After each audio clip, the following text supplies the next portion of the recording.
హల్లెలూయా. దేవుని పరిశుద్ధ నామమునకు మహిమ. కూడి వచ్చిన మీ అందరికీ ప్రభువైన యేసుక్రీస్తు నామమున శుభాభివందనాలు. పరిశుద్ధాత్మ దేవుడు మనతో మాట్లాడును గాక. శ్రద్ధగా దేవుని వాక్యాన్ని ఆలకిస్తాం. చదువుదాం. మొదటిగా యెషయా గ్రంథం 65వ అధ్యాయం 16వ వాక్యాన్ని చదవగా శ్రద్ధగా ఆలకిస్తాం. దేశములో తనకు ఆశీర్వాదము కలగవలెనని కోరువాడు నమ్మదగిన దేవుడు తన్ను ఆశీర్వదింపవలెనని కోరుకొనుచు దేశములో ప్రమాణము చేయువాడు నమ్మదగిన దేవుని తోడని ప్రమాణము చేయును. చాలండి. మన దేవుడు ఒక కోరికను కలిగిన వాడై ఉన్నాడు. మన దేవుడు ఒక ఆశను కలిగిన దేవుడై ఉన్నాడు. నా వైపు చూస్తూ మీరు వినండి. తన స్వరూపములోను తన పోలిక చొప్పున చేయబడిన వాడు మానవుడు. మానవుని పోలిక దేవుని పోలిక. మానవుని స్వరూపము దేవుని స్వరూపం. మానవుడు ఎలా చేయబడ్డాడంటే దేవుని పోలికగాను దేవుని స్వరూపముగాను దేవుడు నరుణ్ణి దేవుడు చేశాడు. చేసిన ఆ దేవుడు ఆ మానవుని పట్ల ఏ కోరిక కలిగి ఉన్నాడు, ఏ ఆశ కలిగి ఉన్నాడు తెలుసండి? నా పోలిక చొప్పున, నా స్వరూపము చొప్పున చేయబడిన ఆ మనుషుణ్ణి నేను మనసారా ఆశీర్వదిస్తాను. హల్లెలూయా, హల్లెలూయా. ఆశీర్వదించబడాలని ఆయన కోరికను కలిగి ఉన్నాడట. దీవించబడాలని ఆయన ఆశపడి ఉన్నాడట. అంటే దేవుని యొక్క ఆశ, దేవుని యొక్క కోరిక ఏంటి తెలుసా అండి? మనము దేవుని సన్నిధిలో ఆశీర్వదించబడాలి. మన కుటుంబము దేవుని సన్నిధిలో ఆశీర్వదించబడాలి. మన పిల్లలు దేవుని సన్నిధిలో ఆశీర్వదించబడాలి. మనము దేవుని సన్నిధిలో ఆశీర్వాదములతో నింపబడాలి. అది దేవుని యొక్క ఆశ, దేవుని యొక్క కోరిక. కనుకయే ఆదిలో మానవుని సృష్టించిన తర్వాత నరుని పిలిచే దేవుడు ఏమని తెలుసా అండి? అతని మీద చేతులుంచి దేవుడు ఆశీర్వదించాడట. ఆయనను ఏమని ఆశీర్వదించాడు? ఫలించుడి, అభివృద్ధి చెందుడి, విస్తరించుడి, భూమిని నింపుడి, దానిని ఏలుబడి చేయుడి అని మొట్టమొదటిగా దేవుని నోట నుండి మానవునితో పలికిన మాట ఆశీర్వాదం. ఆశీర్వాదం. ఈ దినం దేవుని మందిరమునకు సంఘమా దేవుని బిడ్డలతో మీతో మాట్లాడుతున్నారు.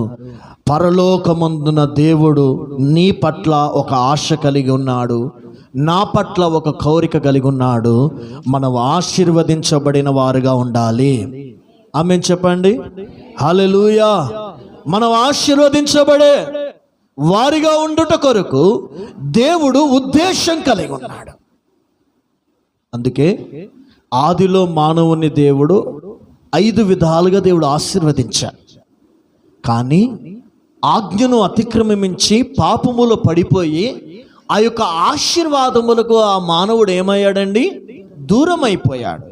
పోగొట్టుకున్న ప్రతి ఆశీర్వాదం, పోగొట్టుకున్న ప్రతి దీవెనను మరలా మానవునికి అనుగ్రహించుట కొరకే సర్వాధికారి అయిన నా యేసుక్రీస్తు మానవుడిగా ఈ లోకానికి దిగివచ్చి, ఇదిగో ఒక గొర్రెపిల్లగా యేసు ఈ లోకానికి దిగివచ్చి సిలువలో తన ప్రాణమును చెల్లించి పాప విమోచన క్రయధనము నిమిత్తము తన ప్రాణమును సిలువలో అర్పించి సమర్పించి మరణించి ఇదిగో మానవులలో ఉన్న శాపం, మానవులను దరిద్రత, మానవులను రోగములు, మానవులను పాపములు యేసయ్య సిలువలో భరించి, సిలువలో ఆ పాపపు క్రియను, ఆ పాపపు అనుభవాలను భరించి ఇదిగో పాపములను మనుషుని రక్షించుట కొరకే యేసుక్రీస్తు నీ కొరకు నా కొరకు సిలువలో బలిదానము చేయబడ్డాడు.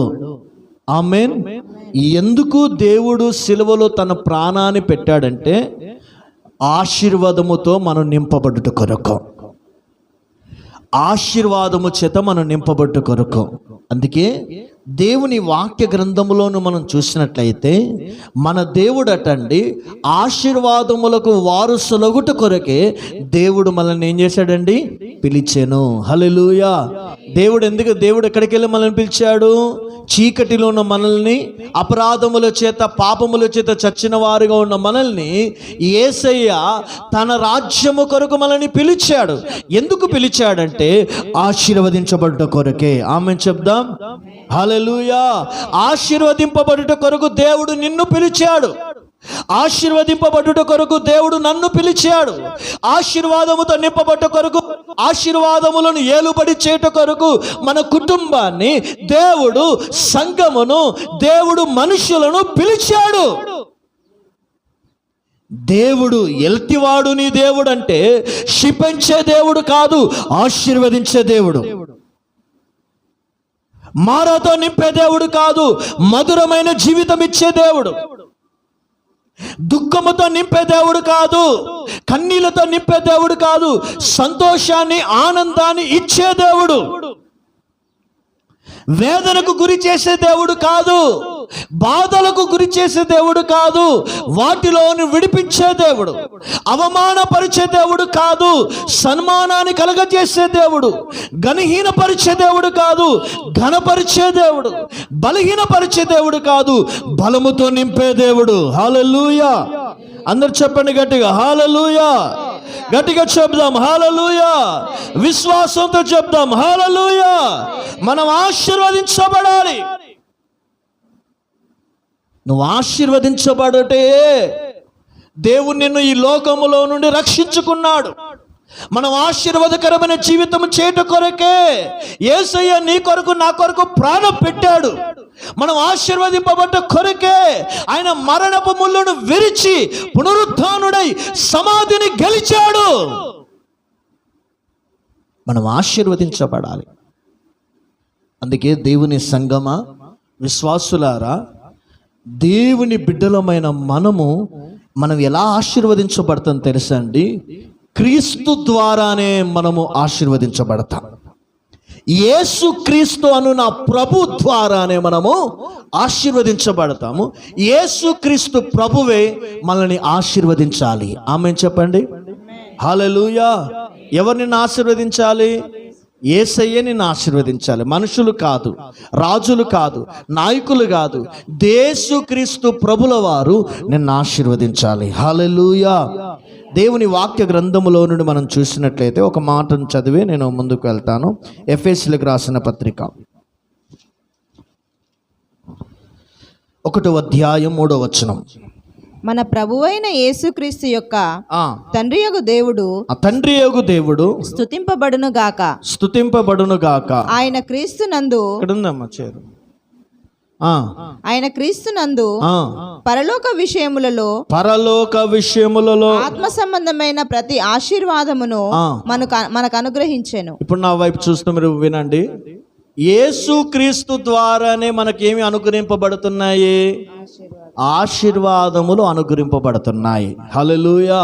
ఇప్పుడు యేసుక్రీస్తు లేదు, యేసుక్రీస్తు వద్దు, యేసుక్రీస్తు దేవుడి దగ్గరికి రాను అంటే వాళ్ళు దీవించబడతారా? చెప్పండి. దీవించబడరు. యేసుక్రీస్తు నాకు వద్దు అంటే నీకు ఆశీర్వాదం వద్దు అంటున్నావని అర్థం. యేసుక్రీస్తు దేవుడు దగ్గరికి నేను వెళ్ళాలంటే నువ్వు ఆశీర్వాదము నాకు వద్దు అనే అర్థం. యేసుక్రీస్తు అనే దేవుణ్ణి మనం వెంబడించినప్పుడే యేసుక్రీస్తు ప్రభు ద్వారానే తండ్రి అయిన దేవుడు, జ్యోతిర్మయుడైన దేవుడు ఇదిగో నీకు ఆశీర్వాదములతో నింపుతాడు. ఆమేన్. హల్లెలూయా. నా వైపు చూస్తూ మీరు వినండి. మనం ఆశీర్వదించబడాలంటే అనేక విధాలుగా మనం ఆశీర్వదించబడుట కొరకే దేవుని మందిరానికి వచ్చాం. ఒకటి, మనము ఆత్మ సంబంధముగా మనం ఆశీర్వదించబడుట కొరకే మనం దేవుని మందిరానికి వచ్చాము. మనము ఆత్మ సంబంధంగా దేవుడు మనల్ని ఆశీర్వదించే దేవుడు. రెండవదిగా మనం ఆర్థికంగా మన దేవుడు ఆశీర్వదించే దేవుడు. మూడవదిగా మనము ఆరోగ్యరీతిగా దేవుడు మనల్ని ఆశీర్వదించే దేవుడు. నాలుగవదిగా మన కుటుంబమును దేవుడు ఆశీర్వదించే దేవుడు. ఈ ఆశీర్వాదాలన్నీ నీకు కావాలి. ఆత్మీయ ఆశీర్వాదాలు, ఆర్థిక ఆశీర్వాదాలు, ఆరోగ్య ఆశీర్వాదాలు, కుటుంబ సంబంధమైన ప్రతి ఆశీర్వాదములతో మీ కుటుంబాలు, మన జీవితాలు, మన బ్రతుకులు నింపబడాలంటే మనము దేవుడు ఆశీర్వదించే దేవుని సన్నిధిలో మనం ఆయనకు కనబడాలి. హల్లెలూయా, హల్లెలూయా. దేవుని బిడ్డలారా, మనుషుల మీద మీరు ఆధారపడడం మానేయండి. లోకం మీద ఆధారపడడం మానేయండి. మీ జ్ఞానం మీదనో, మీ డబ్బు మీదనో, లేకుంటే మీ ఆలోచనల మీద ఆధారపడితే ఫెయిల్ అయిపోతా. దేవుని సన్నిధిలో పరిశుద్ధాత్మ దేవుడు, జీవము గల సేవకునిగా దేవుడు, ఇదిగో సన్నిధిలో పరిశుద్ధాత్మ ప్రేరేపణతో నేను పలుకుచున్నాను, యేసయ్యను మీరు హత్తుకొని బ్రతకండి, ఆయన మీ కుటుంబాలను దీవించబోతున్నాడు. గట్టిగా చెప్దాం ఆమేన్, హల్లెలూయా, హల్లెలూయా. ఎందుకు తెలుసా అండి, మనం ఆశీర్వదించబడాలి అనేది దేవుడు ఎందుకు కోరుకుంటున్నాడంటే, మన కొరకు దేవుడు ఒక స్థలాన్ని సిద్ధపరిచాడు. ఆ స్థలం ఏంటిదంటే ఆశీర్వాదకరమైన పరలోక రాజ్యము. ఆమేన్. ఆ ఆశీర్వాదకరమైన పరలోక రాజ్యములో ప్రవేశించే సంఘము, ప్రవేశించే ప్రజలు ఎవరంటే, ఇదిగో దేవుని చేత ఆశీర్వదింపబడిన వారు మాత్రమే. హల్లెలూయా, హల్లెలూయా. ఈ దినమున నువ్వు ఏ ఆశీర్వాదం లేదు అని నువ్వు వచ్చావేమో, నువ్వు బాధపడకు, నువ్వు దుఃఖపడకు, నువ్వు వేదన పడకు. నీ దేవుడు తప్పకుండా ఆశీర్వదించుట కొరకే ఇదిగో ఈ స్థలములో దేవుడు దిగి వచ్చి ఉన్నాడు. హల్లెలూయా, హల్లెలూయా. అయితే కొన్ని విషయాలు ముందుకు మీకు తెలియజేస్తాను. దేవుని బిడ్డలారా, ఆశీర్వదించబడాలి. ఎన్ని విధాలుగా దేవుడు దీవిస్తాడు? ఆత్మీయంగా చెప్పండి, ఆర్థికంగా, ఆరోగ్యరీతిగా, కుటుంబ రీతిగా. ఈ 4 విధమైన ఆశీర్వాదాలు ప్రతి ఒక్కరికి కావాలి. అవునా కాదా? ఎవరికి ఆత్మీయత కదా? అందరికి ఆత్మీయత కావాలి. ధనం అందరికి కావాలా? ఆరోగ్యం, కుటుంబం, పిల్లలతో ప్రశాంతంగా ఉండడం, ఇవి చాలా ప్రాముఖ్యమే. ఇవన్నీ ఇవన్నీ నీకు కావాలనే నువ్వు దేవుని మందిరానికి వచ్చావు. ఈ 4 విధమైన ఆశీర్వాదాలతో నువ్వు నింపబడ్డప్పుడు నీ హృదయం ఎంతో నెమ్మది ఉంటుంది, నీ కుటుంబంలో ఎంతో నెమ్మది ఉంటుంది, సమాధానం ఉంటుంది, సంతోషం ఉంటుంది. కాబట్టి ఈ 2వ ఆదివార ఆరాధనలో దేవునితో మాట్లాడుతున్నాడు. తప్పకుండా ఈ 4 ఆశీర్వాదాలు నీకు ఇవ్వడానికి దేవుడు దిగి వచ్చుతున్నాడు. హల్లెలూయా. అయితే ఈ యొక్క ఆశీర్వాదాలను మనం పొందుకోవాలంటే మనము దేవుని సన్నిధిలో ఒక 7 దైవికమైన అనుభవాలను దేవునికి కనపరచాలి. దేవుడు వ్యక్తిని ఆశీర్వదించాలన్నా, లేక ఒక కుటుంబాన్ని దేవుడు దీవించాలన్నా, ఒక 7 దైవికమైన అనుభవాలు మీలో నుండి దేవునికి కనపరచాలి. చాలా ప్రాముఖ్యమైన విషయాలు చెప్తాను. వాటిని కలిగి ఉండడానికి నువ్వు ఇష్టపడితే, ఆ 7 స్వభావాలు నువ్వు కలిగి ఉండడానికి ఇష్టపడితే, ఆ 7 లక్షణములు నువ్వు కలిగి ఉండడానికి ఇష్టపడితే తప్పకుండా దేవుని ఆశీర్వాదాన్ని నువ్వు పొందుకుంటావు. ఆమేన్ చెప్దాం. హల్లెలూయా. మొట్టమొదటిగా మనం చదువుదాం 115వ కీర్తన భాగము 11వ వచనం. 115వ కీర్తన భాగమును 13వ వచనం. పిన్నలనేమి పెద్దలనేమి తన యందు భయభక్తులు గల వారిని యెహోవా ఆశీర్వదించును. యెహోవా ఆశీర్వదించును. చాలండి. ఇక్కడ మొట్టమొదటిగా ఎవరిని దేవుడు ఆశీర్వదిస్తున్నాడు అంటే అక్కడ రాయబడింది, పిన్నలనేమి అనగా పిల్లల్ని దేవుడు ఆశీర్వదిస్తాడు, పెద్దలనేమి అనగా వృద్ధులను కూడా దేవుడు ఆశీర్వదిస్తాడు. అంటే పిల్లలను, పెద్దలను దేవుడు ఆశీర్వదించాలంటే అక్కడ రాయబడిన ఒక ప్రాముఖ్యమైన అనుభవం ఏంటి తెలుసా అండి? పిల్లలనేమి పెద్దలనేమి తన యందు భయభక్తులు గల వారిని యెహోవా ఆశీర్వదించాడు. అంటే మొట్టమొదటిగా దేవుడు నిన్ను ఆశీర్వాదములతో నింపాలంటే, ఆయన ఆశీర్వాదములు నీ మీద కుమ్మరించబడాలంటే, నీ కుటుంబములో కుమ్మరించబడాలంటే, నువ్వు ఆశీర్వాదాలను స్వతంత్రించుకోవాలంటే దేవుని యందు భయభక్తులు కలిగిన వారమై నడవాలి. భయభక్తులు కలిగిన జీవితాన్ని మనం చేస్తే తప్పకుండా దేవుని ఆశీర్వదిస్తాడు. 128వ కీర్తనలో ఒక మాట అంటాడు పరిశుద్ధాత్మ దేవుడు. 4-5 వచనాలు చదవండి. యెహోవా యందు భయభక్తులు గలవాడు, యెహోవా యందు భయభక్తులు గలవారు ఇలాగు ఆశీర్వదింపబడును, ఇలాగు ఆశీర్వదింపబడును. సియోనులో నుండి యెహోవా నిన్ను ఆశీర్వదించును. చూడండి, దేవుని సన్నిధిలో సియోనులో నుండి, పరలోకములో నుండి ఆయన నివాసం చేసిన అత్యున్నత సింహాసనము మీద నుండి ఆ కరుణ గల దేవుడు, ఆ కరుణ సంపన్నుడైన దేవుడు సియోనులో నుండి యెహోవా యందు భయభక్తులు కలిగిన కుటుంబాన్ని, యెహోవా యందు భయభక్తులు కలిగిన విశ్వాసులను, యెహోవా యందు భయభక్తులు కలిగిన పిల్లలను, భయభక్తులు కలిగిన సంఘమును ఇదిగో ఆయన ఆశీర్వదిస్తాడు. అందుకే భయభక్తులు కలిగిన జీవితము మనం చేస్తే దేవుని ఆశీర్వాదాన్ని పొందుకుంటాం. ఇక లోతుగా రాయబడిన మాట ఏం తెలుసా అండి? యెహోవా యందు భయభక్తులు గల వారికి ఆయన కృప దొరుకుతుంది అని రాయబడింది.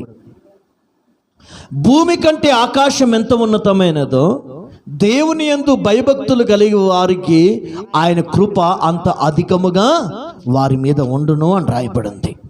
అందుకే ఈ దినమున దేవుని సంగమ విశ్వాసులారా, ఒక ఆత్మీయ ఆశీర్వాదం అనగా నీ కుటుంబం ఆత్మీయంగా ఎదగాలన్నా, ఆర్థికంగా మీరు బలపరచబడాలన్నా, మీ శరీరంలో పనిచేయుచున్న రోగములను, వ్యాధులపై ఒక జయాన్ని పొందాలన్నా, కుటుంబంలో క్రియ చేస్తున్న ప్రతి విధమైన శాపము విరగొట్టబడి అది ఆశీర్వాదకరంగా ఉండాలన్నా, మారు మనసు పొందిన దేవుని బిడ్డలు, పరిశుద్ధాత్మ అభిషేకమును కలిగిన వారిగా ఉన్న దేవుని బిడ్డలు ఇదిగో దేవుని యందు భయభక్తులు కలిగి మనం నడవాలి.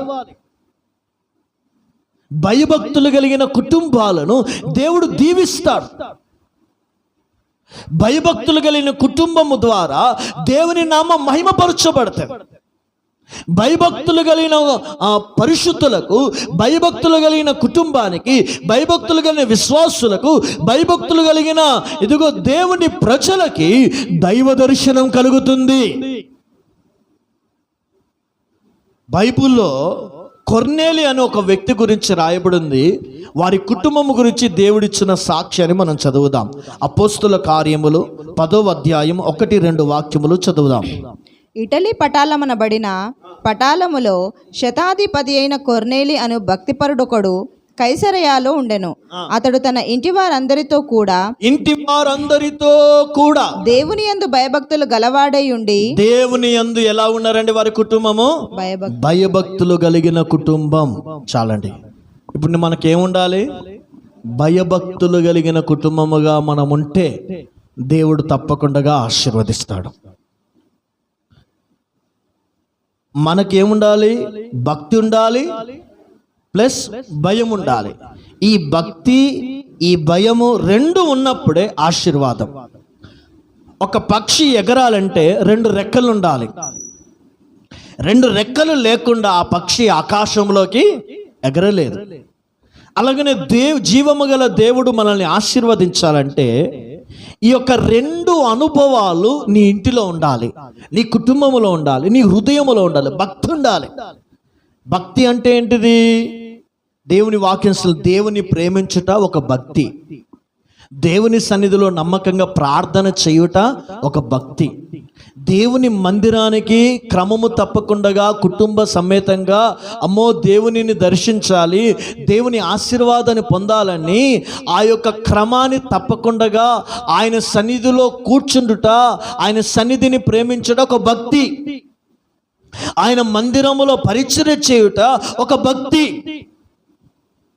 ప్రతిరోజు ఆదివార దినం దేవుని సన్నిధిలో కుటుంబ సమేతంగా వచ్చిన తన బిడ్డలు సోమవారము నుండి ప్రతిరోజు సాయంత్రము 6 నుండి 7 గంటల వరకు కుటుంబ ప్రార్థనలో దేవుని నామాన్ని మహిమపరచుట ఒక భక్తి. ఇలా నువ్వు దేవుని సన్నిధిలో ఈ భక్తి కలిగిన జీవితం చేస్తే నీ కుటుంబం ఆత్మలో వర్ధిల్లుతుంది. నీ జీవితంలో ఆశీర్వాదాలు కలుగుతాయి. నువ్వు అనుకుంటున్న దేవుడు అద్భుతమైన కార్యాలు నీ జీవితంలో చేస్తాడు. యెహోవా యందు భయభక్తులు గల వారి కోరికలను ఆయన నెరవేర్చును అని రాయబడింది. ఇప్పుడు నీ ఇంటిలో ఈ భక్తి ఉందా? ఏ భక్తి ఉన్నది ఆలోచించండి. సెల్లున్నది. సెల్లు దేవుని బిడ్డలారా లోక సంబంధమైన వాటిని వినడానికి కాదు దేవునికి ఇచ్చింది. ఆత్మ సంబంధమైన గీతాలు నేర్చుకోవాలి. ఆత్మ సంబంధమైన గీతాల చేత, పాటల చేత ఇదిగో దేవుని నామాన్ని మహిమపరచాలి. ఆ భక్తి చేయండి. పాటలు పాడాలి. పాటలు పాడుతున్నప్పుడు పాటలు పాడాలి. స్వరమెత్తుతూ దేవుని స్తుతిలో పాటలు పాడాలి. ఆరాధించాలి. మనసారా ప్రార్థన చేయాలి. ఇది భక్తి. ఇవి చేయాలి. ఒక పిల్లోడు స్కూల్కి వెళ్ళాలి, టీచర్ చెప్పినవని స్టడీగా వినడము ద్వారానే అతడు చదువులో, స్టడీలలో అతడు ఎదగగలుగుతాడు. అలాగునే ఒక విశ్వాసి ఆత్మీయంగా ఎదగాలన్నా, ఒక విశ్వాసి ఇంటిలో దేవుడు దిగి రావాలన్నా, దేవుని ఆశీర్వాదంతో ఆ ఇల్లు నింపబడాలన్నా, ఆ కుటుంబం ఆత్మీయంగా వర్ధిల్లాలంటే వారు కుటుంబం అంతా దేవుని ప్రేమించిన వారై ఉండాలి. ఆమేన్ చెప్పండి. హల్లెలూయా, హల్లెలూయా. ఉపవాస ప్రార్థన. అమ్మో, ఈరోజు ఉపవాస ప్రార్థన శుక్రవారం. దేవుని మందిరానికి వెళ్ళాలి. ఎన్ని పనులున్న పక్కన పెట్టేసి ప్రభుకి నేను సమయం ఇవ్వాలి అని వెళ్ళడమే నిజమైన భక్తి. అది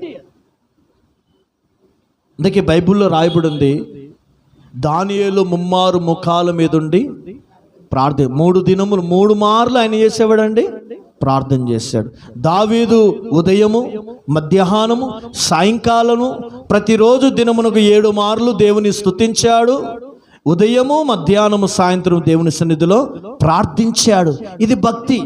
మన ఇంట్లో ఉందా? భక్తి ఉందా? ఈ భక్తి ఉందా? దేవా ఆశీర్వదించు, ఆశీర్వదించు, ఆశీర్వదించు అని పిలుస్తున్న నీవు నీ ఇంటిలో నీ మోకాలు వంగుతున్నాయా? స్వరమెత్తి దేవుని స్తుతిస్తున్నావా? కుటుంబ ప్రార్థన జరుగుతుందా నీ ఇంట్లో? శుక్రవార ప్రార్థనకు నువ్వు క్రమం తప్పకుండా బ్రదర్స్, సిస్టర్స్ కుటుంబ సమేతంగా వస్తున్నామా?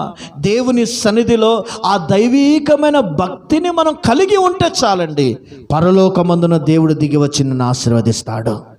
ఆమేన్ చెప్పండి. హల్లెలూయా, హల్లెలూయా. భక్తి ఉంటే సరిపోదట, ఇంకేం ఉండాలి? భయం కూడా ఉండాలటండి. భయం అంటే ఏంటి తెలుసండి? రక్షణ పొందిన బిడ్డలమని ఒక భయము మనలో ఉండాలి. లోకములో నుండి వేరు చేయబడిన పరిశుద్ధులమని మనకు ఒక భయం ఉండాలి. లోక ఆచారాలు, లోక సాంప్రదాయాలలో మా కుటుంబం వెళ్ళకూడదు, వాటికి వేరే జీవించాలి. లోక అలవాట్లకు వేరే జీవించాలి. లోక సంబంధమైన కార్యాలకు వేరే జీవించాలి. నేను దేవుని బిడ్డను, నేను యేసుని నమ్మిన బిడ్డను, నేను యేసు వలె మారాలి, నేను యేసయ్య రాజ్యము కొరకు సిద్ధపడుతున్న బిడ్డనని లోకాన్ని ద్వేషించి లోక సంబంధమైన అపవిత్రత విషయములో ఒక భయము కలిగి బ్రతకాలి. ఒక భయం ఉండాలి. దేవుని సన్నిధిలో కనబడాలని ఒక భయం నీకు ఉండాలి. అమ్మో, దేవుడు నాకంటే ముందుగా వెళ్తాడు, కానీ నా దేవుని కంటే ముందుగా నేనే వెళ్ళాలి, నేను ఫస్ట్ ఉండాలి. వెళ్ళి నా దేవునికి నేను కనపరుచుకోవాలి, నా ముఖ దర్శనం దేవునికి చూపించాలి, నా హృదయాన్ని దేవునికి నా దేవుని ఎదుట కుమరించాలి అనే ఒక భయం నీకు ఉండాలి. నాకంటే ముందుగా దేవుడే వస్తాడు అనే ఒక భయముతో నువ్వు పరిగెత్తుకొని మందిరానికి రావాలి. నేను దేవుని బిడ్డను, లోకస్తుల వల్ల నడవద్దు, సాక్ష్యాన్ని కాపాడుకోవాలి. యేసు క్రీస్తు దేవుని బిడ్డలమైన మనము ఒక క్రైస్తవులమనే ఒక సాక్ష్యాన్ని మనం కాపాడుకొనుటకు ఒక భయము కలిగి బ్రతకాలి. మందిరములో ఉంటే దేవుని పాటలు, బయటికి వెళితే అపవిత్రమైన మాటలు కావచ్చు, బూతులు కావచ్చు, అవి మనలోకి రాకుండానట్లుగా ఒక భయం కలిగి బ్రతకాలి. ఇదేనాలా ఉందా? యోసేపు అంటాడు, మన పితరుడని యోసేపు మనకొక మాదిరి. అమ్మో, ఇంత గొప్ప పాపము చేసి నా దేవుని ఎదుట నేను ఈ దుష్కార్యం చేయుదునా అని అతడు అక్కడికి వెళ్ళి పారిపోయాడటండి. దేవుని భయము కలిగిన వాడు ఏం చేస్తాడు? పాపము నుండి పారిపోతాడు. ఆమేన్. దేవుని భయము కలిగిన వాడు అపవిత్రత నుండి పారిపోతాడు. దేవుని భయం ఉన్నవాడు దుర్బోధల నుండి పారిపోతాడు. దేవుని భయము కలిగిన వాడు దేవుని సన్నిధిలో కనబడాలని ఆయన ఎదుటికి భయముతో పరిగెత్తుకొని వస్తాడు. హల్లెలూయా, హల్లెలూయా. తండ్రి భయం లేని పిల్లలు ఏమవుతారు? విచ్చలవిడి అవుతారు, తిరుగుబోతులు అవుతారు. దేవుని భయము మనలోకి లేకపోతే కూడా లోకస్తుల కంటే దౌర్భాగ్యులుగా మారుతాం. ఆశీర్వదింపబడము పక్కన పెడితే శపించబడతాం. కనుక సంగమా, విశ్వాసులారా, ఈ దినం దేవునితో మాట్లాడుతున్నాడు. దేవుని యందు భయభక్తులు కలిగి దేవుని సన్నిధిలోనూ నడుస్తే తప్పకుండా జీవము గల దేవుడు ఆయన ఆకాశముల నుండి తన కరుణగల హస్తముతో ఆయనను ఆశీర్వదిస్తాడు. ఆమేన్ చెప్పండి. హల్లెలూయా, హల్లెలూయా. భయము భక్తి కలిగిన వారిని దేవుడు దీవిస్తాడు. ఇది మొదటి అనుభవం. రెండవ అనుభవం మనం చదువుదాం. కీర్తనల భాగము 133వ కీర్తన చదవండి, మొదటి నుండి చివరి వరకు. సహోదరులు ఐక్యత కలిగి నివసించుట ఎంత మేలు, ఎంత మనోహరము. అది తల మీద పోయబడి అహరోను గడ్డము మీదుగా కారి అతని అంగీల అంచు వరకు దిగజారిన పరిమళ తైలము వలె నుండును. సియోను కొండల మీద దిగివచ్చు హెర్మోను మంచు వలె నుండును. ఆశీర్వాదమును శాశ్వత జీవమును అచ్చట ఉండవలెనని యెహోవా సెలవిచ్చి ఉన్నాడు. చాలండి. దేవుడు ఆశీర్వాదాన్ని ఎక్కడ దాచిపెట్టాడట? అచ్చట ఉండాలని కోరుకున్నాడట. ఎక్కడ ఉందట ఆశీర్వాదం? ఎక్కడ దాచిపెట్టాడట? బైబిల్ వాక్యం సెలవిస్తుంది అక్కడ ఐక్యతలో దేవుడు ఆశీర్వాదాన్ని దాచిపెట్టాడు. ఆమేన్. అంటే ఆశీర్వాదము చేత మన కుటుంబం నింపబడాలంటే, మన పిల్లలు ఆశీర్వాదముతో నింపబడాలంటే, దేవుని యొక్క ఆశీర్వాదములు మనకు అనుగ్రహించబడాలంటే మనం ఐక్యతను మనం ప్రేమించాలి. గట్టిగా అందరూ చెప్దాం హల్లెలూయా, హల్లెలూయా. అంటే ఐక్యతను మనం ప్రేమించాలి. ఐక్యత కలిగిన వారిని దేవుడు ఆశీర్వదిస్తాడు. ఐక్యత ఉన్న చోట ఆశీర్వాదం అక్కడ దాచబడి ఉంది, శాశ్వత జీవము కూడా అక్కడే దాచబడి ఉంది. ఇదన సంఘములో విశ్వాసులారా, ఐక్యతను మనం ప్రేమించాలి. ఐక్యత ఏ విధంగా మనకు అనుగ్రహించబడుతుందో తెలుసండి. పరిశుద్ధాత్మ దేవుడు ఐక్యతను కలగజేస్తాడట. పరిశుద్ధాత్మ అభిషేకాన్ని మనం పొందినప్పుడు, పరిశుద్ధాత్మ నడిపింపు మనకు అప్పగించుకున్నప్పుడు, పరిశుద్ధాత్మ అభిషేకానికి మనం స్వాధీనపరచబడ్డప్పుడు పరిశుద్ధాత్మ దేవుడు ఐక్యతను మనకు కలగజేస్తాడు. ఐక్యత కలిగి ఉండే మనసునిస్తాడు. ఐక్యత కలిగి ఉండే ఆ క్రియ నీలో కనబడుతుంది. ఐక్యత ఉన్న చోట దేవుని ఆశీర్వాదం పొందుకుంటావు. హల్లెలూయా. అందరు చెప్పండి హల్లెలూయా. అనైక్యత కాదు, ద్వేషమున్న చోట కాదు, అసూయన చోట కాదు, పగలున్న చోట కాదండి. అక్కడ ఆశీర్వాదాలు ఉండవండి. నీకు ఆశీర్వాదాలు ఉండాలంటే ఐక్యతను ప్రేమించాలి. అయితే బైబిల్ వాక్యం సెలవిస్తుంది, ఒక ప్రాముఖ్యమైన విషయాలు దేవుని సలో చెప్తాను. దేవుని బిడ్డలారా, ఏ విషయాలలో మనం ఐక్యత కలిగి ఉండాలంటే 4 విషయాలలో మనం ఐక్యత కలిగి ఉండాలి. ఫస్ట్, మనం ఎవరితో ఐక్యత కలిగి ఉండాలంటే, ఫస్ట్ నువ్వు దేవునితో ఐక్యత కలిగి ఉండాలి. దేవునితో నీకు ఐక్యత ఉండాలి. మొదటి యోహాను 1:3 చదువుదాం.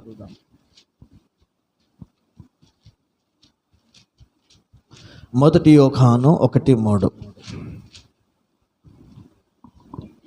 మాతో కూడా మీకును సహవాసము కలుగునట్లు మేము చూచిన దానిని వినిన దానిని మీకును తెలియజేయుచున్నాము.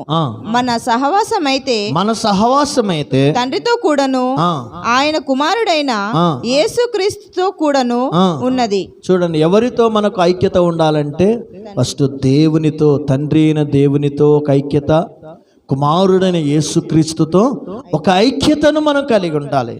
అదే మాటలు మనం కొంచెం లోతుగా వెళ్దాం. 1 కొరింథీయులకు రాసిన పత్రిక 7వ అధ్యాయం 24వ వచనం.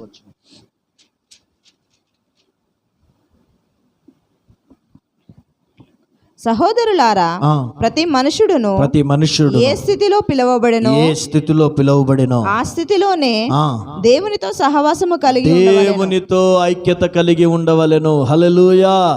నువ్వు ఏ స్థితిలో పిలువబడ్డావో, ఒక విశ్వాసిగా పిలువబడ్డావా, ఒకవేళ ఒక సేవకునిగా నువ్వు పిలువబడ్డావా, నువ్వు ఏ స్థితిలో పిలువబడ్డా, ఏ దర్శనం చేత నీవు లోకము నుండి వేరు చేయబడినా, కానీ నీకు ఉండవలసింది మొట్టమొదటిగా ఎవరితో? దేవునితో ఒక ఐక్యత ఉండాలి. దేవునితో నీకు ఐక్యత ఉందా? ఆలోచించండి సంగమ. దేవునితో నీకు మాట్లాడే అనుభవం ఉండాలి. దేవుని స్పర్శను అనుభవించే ఆ కృపను కలిగి ఉండాలి. దేవుని మహిమను అనుభవించాలి. దేవునితో నడిచే అనుభవం ఉండాలి.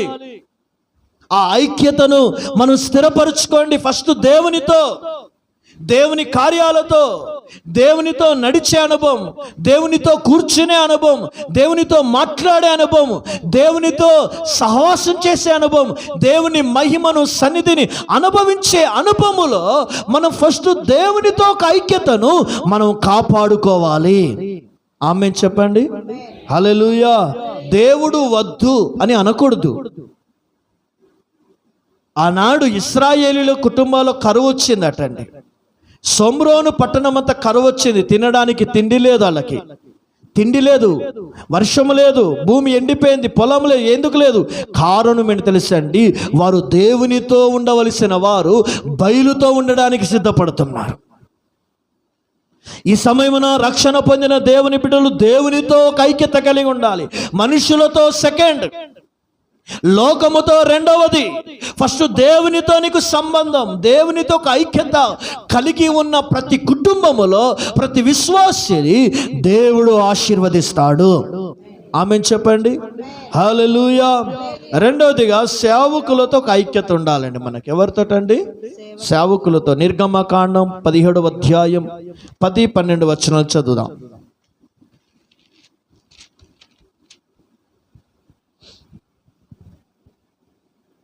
యెహోషువ మోషే తనతో చెప్పినట్లు చేసి, మోషే చెప్పినట్లుగా యెహోషువ చేసి అమాలేకీలతో యుద్ధమాడెను. మోషే, ఆ. అహరోను, హూరు అనువారు ఆ కొండ శిఖరమెక్కిరి. మోషే తన చెయ్యి పైకెత్తినప్పుడు ఇశ్రాయేలీయులు గెలిచిరి. మోషే తన చెయ్యి దింపినప్పుడు అమాలేకీయులు గెలిచిరి. మోషే చేతులు బరువెక్కగా వారు ఒక రాయి తీసుకుని వచ్చి అతడు దాని మీద కూర్చుండుటకై దాన్ని వేసిరి.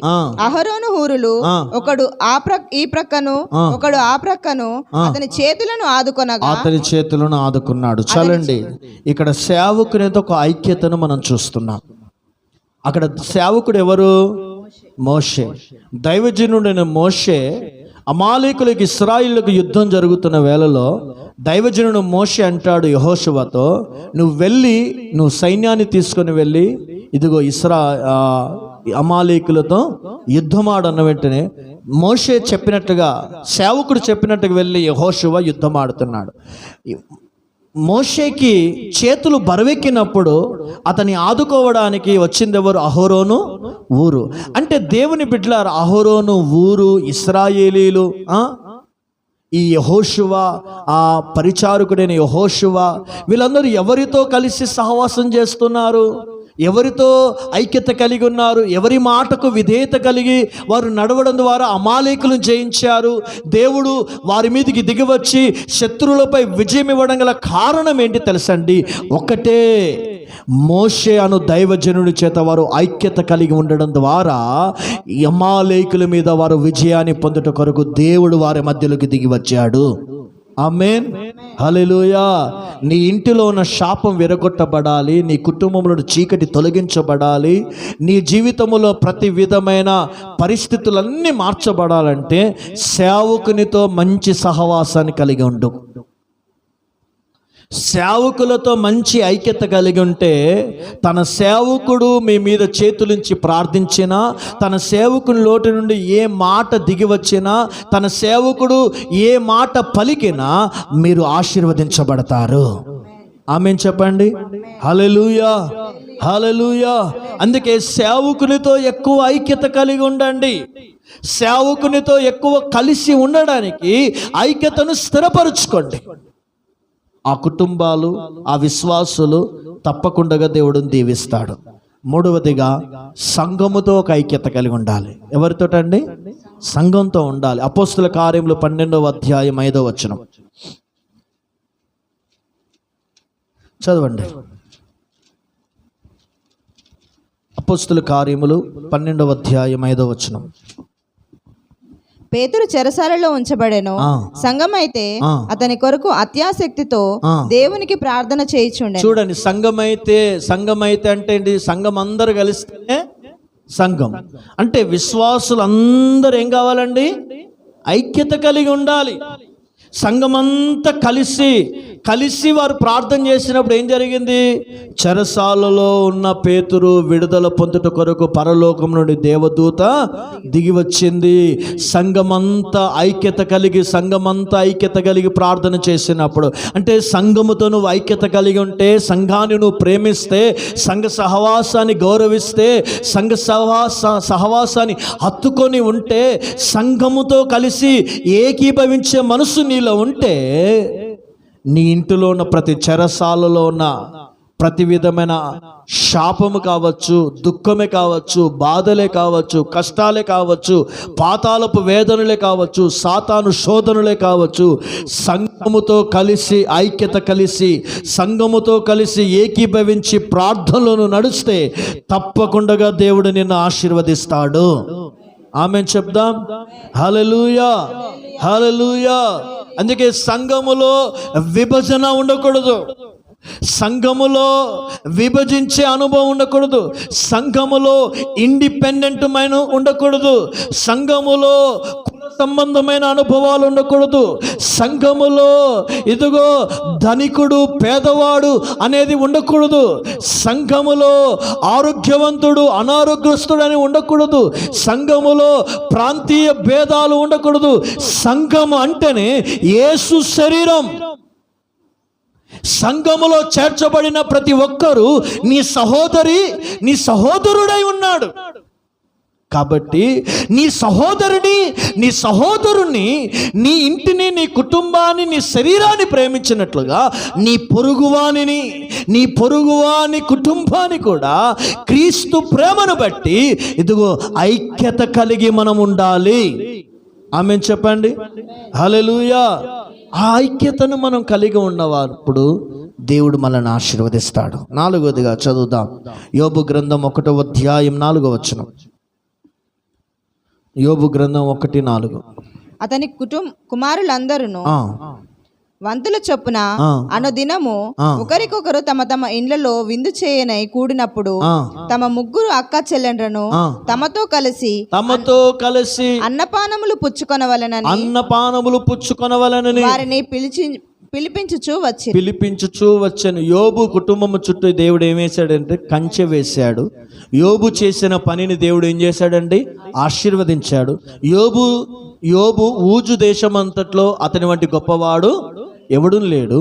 దేవుడు అతన్ని ఆశీర్వదించాడు. దేవుడు అతన్ని దీవించడం గల కారణం ఏంటిదంటే యోబు కుటుంబము ఐక్యత కలిగిన కుటుంబం. ఆమేన్ చెప్పండి. హల్లెలూయా. యోబులో ఎంతమంది? యోబుకి పిల్లలు ఎంతమంది? 10 మంది పిల్లలు, 7 కుమారులు, 3 కుమార్తెలు. వీరు 10 మంది, యోబు 11, యోబు భార్య 12. అంటే ఈ 12 మంది వారు ఎలాగుంటున్నారు? వారి కుటుంబము వారు ఎలా జీవిస్తున్నారు? వారిని చూసినప్పుడు దేవునికి ఆనందం కలుగుతుంది. వారికి చూసినప్పుడు దేవునికి సంతోషం కలుగుతుంది. వారి మధ్యలో, వారి ఇంటిలో నివాసం చేయడానికి దేవుడు పరలోకాన్ని విడిచి యోబు ఇంటికి రావడానికి ఇష్టపడుతున్నాడు. కారణం ఏంటి తెలుసండి? యోబు ఇల్లు ఐక్యత కలిగి ఉన్న ఒక ఇల్లు, ఐక్యత కలిగిన కుటుంబం, ఐక్యత కలిగిన పిల్లలు, ఐక్యత కలిగిన అక్క చెల్లెలు, ఐక్యత కలిగిన వారుగా ఉంటున్నారు. దేవుని బిడ్డలారా, ఏదైనా మన కుటుంబంలో ఉందా ఐక్యత? ఆలోచించండి. ఎవరితో ఉండాలి నీకు ఐక్యత? ఫస్ట్ కుటుంబాలలో భర్త భార్యతో, భార్య భర్తతో ఉండాలి. పిల్లలు ఎవరితో ఉండాలి? తల్లిదండ్రులతో ఒక ఐక్యత కలిగి ఉంటారు. కొందరి కుటుంబాలు ఎలాగుంటాయంటే తన కుటుంబంతో ఒక ఐక్యత ఉండదండి, పక్కోని కుటుంబంతో బాగుంటుంది. ఎవరు చెప్పాడు అది? దేవుని వాక్యం సెలవిస్తే సామెతల గ్రంథములో రాయబడి ఉంటుంది, భర్త తన భార్యను పొగుడుతాడు, పతివ్రత ధర్మము దానికంటేను నువ్వు నన్ను ఎక్కువగా ప్రేమించి. అంటే ఏదైనా కూడా ఒక ఐక్యత స్థిరపరచుకోవాలండి మీ కుటుంబాలలో. తండ్రి మాట కుమారుడు వినాలి, కుమారుడు చెప్పుచున్న ఒక్కొక్కసారి మంచి సలహాను తండ్రి కూడా దానిని పాటించాలి. అప్పుడే మార్పులు కనబడతాయి. అప్పుడప్పుడు అత్త మాట కోడలు గౌరవించాలి. ఒక్కొక్కసారి అత్త సరైన మార్గం లేనప్పుడు కోడలు సలహా ఇచ్చినప్పుడు దానిని గౌరవించాలి. మామ మాట అల్లుడు వినాలి. ఒకవేళ పెద్దవాడైనా సరే అల్లుడు మంచి మార్గం చెప్పినప్పుడు ఆ సలహాని అల్లుడిని గౌరవపరచాలి. ఎప్పుడైతే కుటుంబములో ఐక్యతను స్థిరపరచుకుంటారో ఆ ఇంటిలో చీకటి ఉండదు, శాపం ఉండదు, దుఃఖం ఉండదు, సాతాను సంబంధించిన దయ్యాల గోలే ఉండదు ఆ ఇంటిలో. ఆ ఇంట్లో ఎప్పుడు ఎలా ఉంటుందంటే దేవుని మహిమ ఉంటుంది. హల్లెలూయా, హల్లెలూయా చెప్పండి, హల్లెలూయా. దేవుని మహిమ ఉండాలి. ఇప్పుడు ఆ ఇంట్లో ఐక్యత లేకపోతే ఏముంటది? ఐక్యత లేదంటే అక్కడ ఏమున్నాయి? జగడాలు ఉన్నాయని అర్థం. కొందరికి జగడాలు ఎలా ఉంటాయో తెలుసా అండి? అందరు ఇంట్లోనే ఉంటారు కానీ మనసులో జగడం ఉంటుంది, హృదయములో జగడం ఉంటుంది. ఎందుకంటే యేసుని నమ్ముకున్న దేవుని బిడ్డల కుటుంబాలలో ఐక్యతను స్థిరపరచుకోండి. కొందరి ఐక్యత ఎలాగుంటో తెలుసా అండి? ఏదైనా ఇస్తేనే ప్రేమిస్తాం, ఏది ఇయ్యకపోతేగా ప్రేమించడిగా. ఏదైనా ఇస్తేనే ప్రేమిస్తావు. నువ్వు ఏదైనా ఇయ్యి, అది చిన్నపిల్లోడు అన్నట్టు నానమ్మ ఒక 10 రూపాయలు చాక్లెట్ కొనిస్తేనే పిల్లోడు ప్రేమించినట్టు. అలా ఉండద్దు కుటుంబాలు. నీ కుటుంబంలో ఎందుకు ఆత్మీయ ఎదుగుదల లేదు, ఆత్మ సంబంధమైన దీవెన లేదు, శరీర సంబంధమైన ఆశీర్వాదం ఎక్కడ కొరతగా ఉందంటే ఫస్ట్ ఐక్యత లేదు.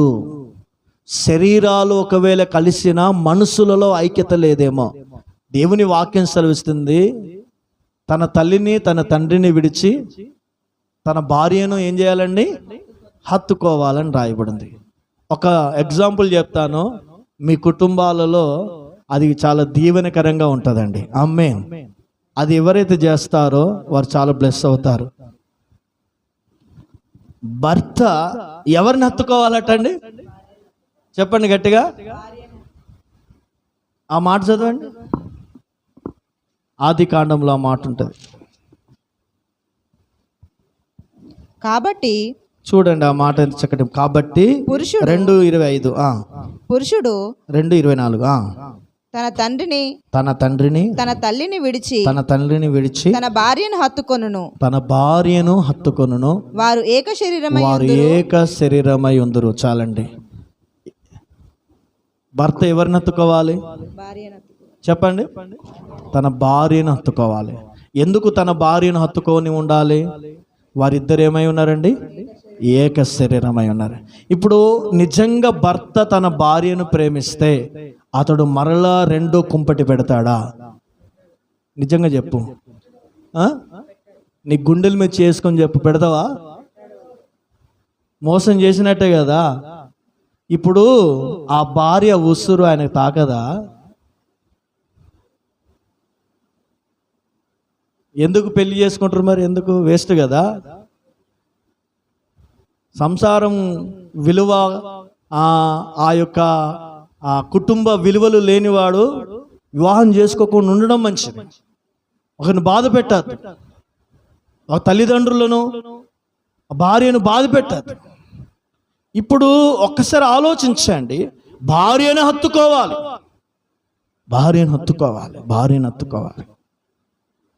ఇది నా కృపను భర్తగా నేనైనను ఇక్కడ వివాహం చేసుకున్న తన పురుషులైనను ఆ అభిషేకం మా మీద ఎల్లప్పుడూ ఉండును గాక.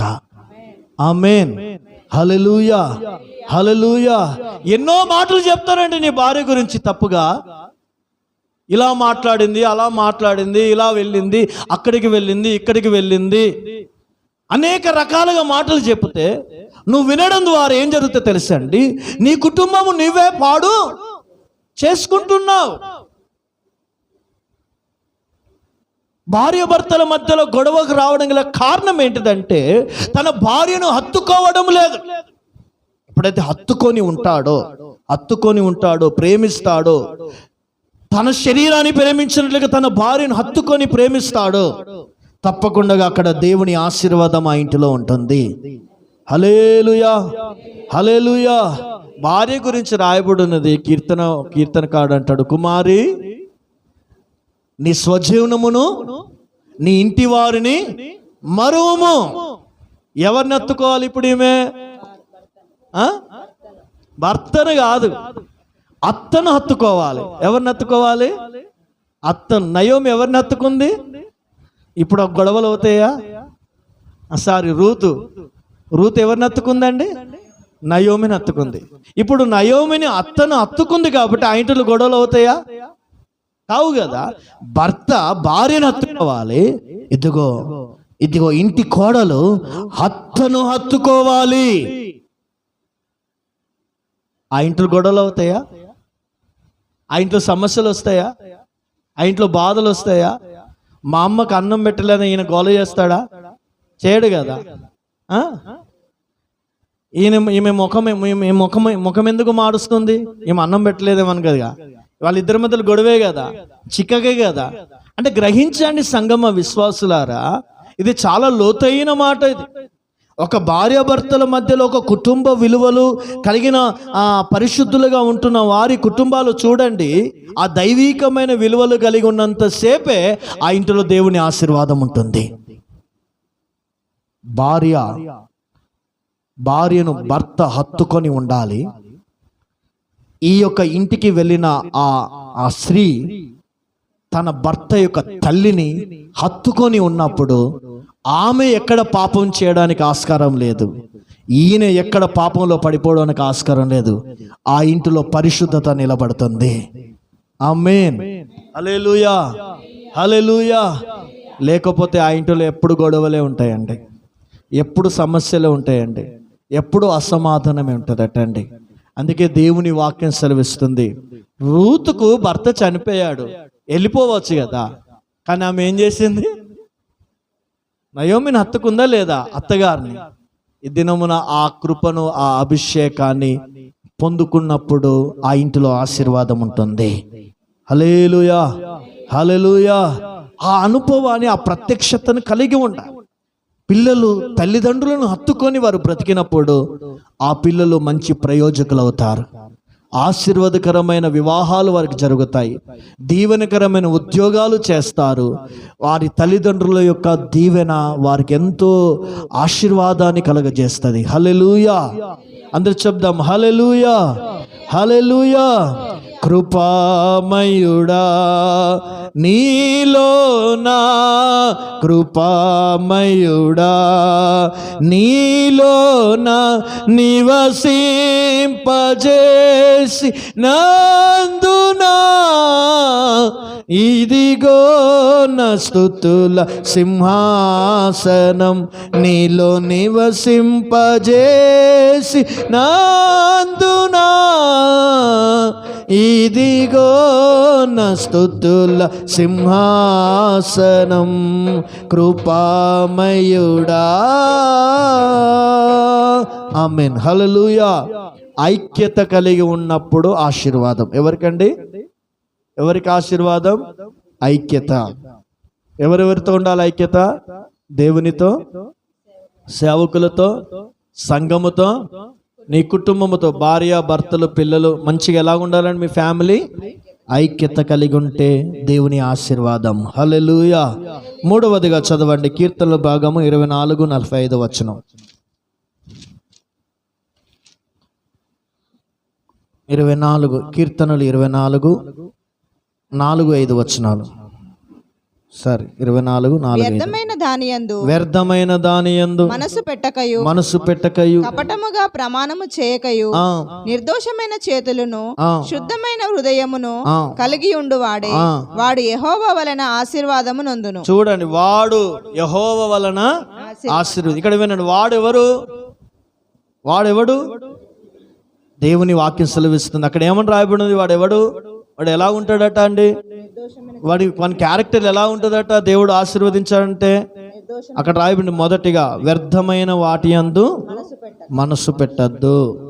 వ్యర్థమైన వాటి యందు మనసు పెట్టక నిర్దోషమైన మనసు కలిగి ఉండాలి. నిర్దోషమైన అనుభవాన్ని, మంచి శుద్ధ హృదయాన్ని కలిగి ఉన్న వారిని దేవుడు ఏం చేస్తాడండి? ఆశీర్వదిస్తాడు. హల్లెలూయా. అందరు చెప్పండి హల్లెలూయా, హల్లెలూయా. ఈ దినమున దేవుని సంఘములో విశ్వాసులైన మనల్ని దేవుడు యెహోవా వలన వాడు ఆశీర్వదించబడుతున్నాడంటే వ్యర్థమైన దాని యందు మనసు పెట్టని వారిని, కపటముగా ప్రమాణము చెయ్యని వారిని దేవుడు ఆశీర్వదిస్తాడు. వ్యర్థమైన ఆలోచనలు కలిగిన వారిని దేవుడు ఆశీర్వదించాడు. ఇప్పుడు మనలో ఏముండద్దు? వ్యర్థమైన ఆలోచనలు ఉండకూడదు, వ్యర్థమైన నిబంధనలు మనము చేయకూడదు, వ్యర్థమైన కోరికలను కలిగి జీవించకూడదు, వ్యర్థమైన తలంపులను కలిగి బ్రతకకూడదు, వ్యర్థమైన మనుషులతో అనగా పనికి మాలిన మనుషులతో మనం సహవాసము చేయొద్దు. వ్యర్థమైన మాటలు అనగా అపవిత్రమైన మాటలు, కొంపలు కూల్చే మాటలు, జీవితాలను పాడు చేసే మాటలు, మనుషులను బలహీనమని మాట్లాడే మాటలు, ఆ వ్యర్థమైన వాటికి మనం ఏం కావాలండి?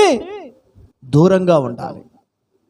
నువ్వు వ్యర్థమైన మాటలు మాట్లాడినా, వ్యర్థమైన మనుషులతో స్నేహం చేసినా, వ్యర్థమైన సహవాసాలు చేసినా, వ్యర్థమైగా నీ జీవితాన్ని కాలాక్షేపం చేసినట్లయితే వాళ్ళు దీవించబడతారా?